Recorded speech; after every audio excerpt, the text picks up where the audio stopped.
So the first thing I would do once you have the course outline open is go ahead and click the star. That way it will be easy to locate in your Google Docs, so that when you go to Google Docs, if you just click starred, then, well, it does star, sorry, anything that's starred will show up in that location. And I have some quick ways for you to get to different parts of the document in the table of contents. So if you want to go to week two, you can just click on week 2 and 3 and then click the link to go to that area. Coming down in the document, there are some places where I've put in comments. If you ever want to reply to a comment, you can just click on the comment and right here go ahead and type in your reply, then click reply. Also, if you want to ask me a question about something, you can just select an area and then click on insert comment, and then I'll come back in once I get a notification and reply to that comment. Where I have at the beginning course outcomes and assessments, I'm assuming that the assessment methods below are going to assess your outcomes. So if you just want to put in, such as the final group project is number 2.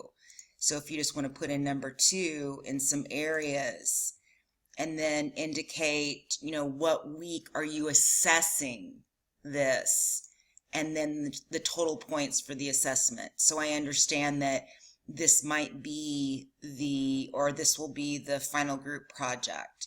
So maybe the final group project is worth 500 points. If you just put it in one time, I'll understand that the whole project is worth 500 points.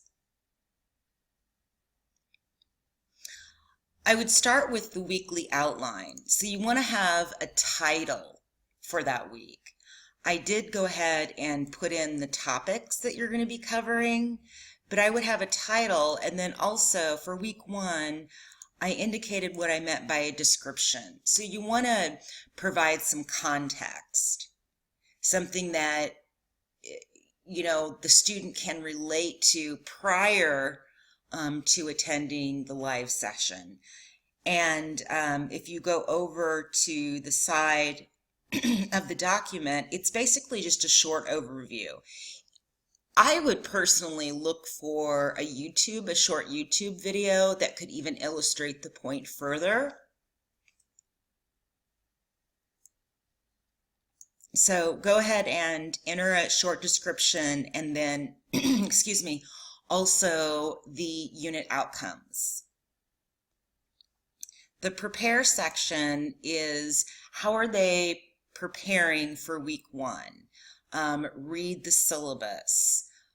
Make sure that you can access the online textbook.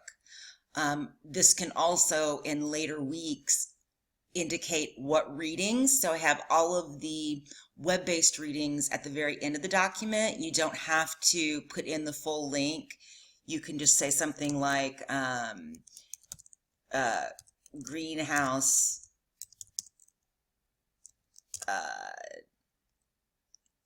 reference.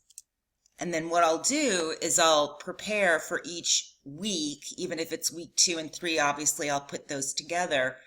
I'll have a nice list of, readings for the students so that they can make sure that prior to coming to live session or doing anything that involves collaboration, they can be ready.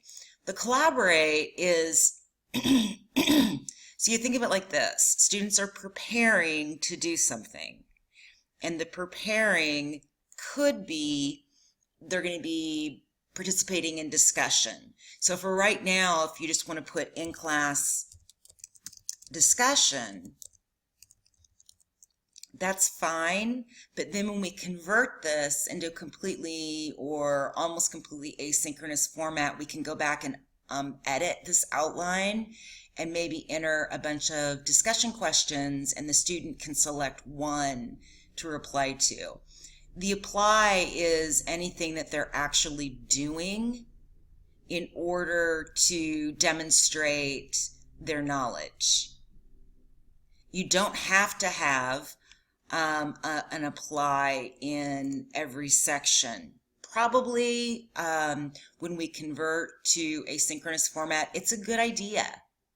You know, you want them doing something. So think of the apply as the assessment area.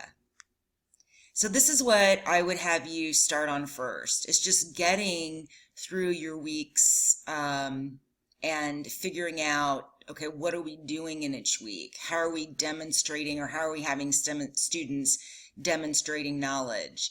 If you go down further along in the course guide, where we're going to spend a lot of time is actually developing the assignment directions, developing the description, the expectation, the rubric, and the points. Something for you to consider is the group work. Are you going to, during class time, put them into groups, but then give them a space to work? And what's your expectations around that group work? So if you have any questions, let me know.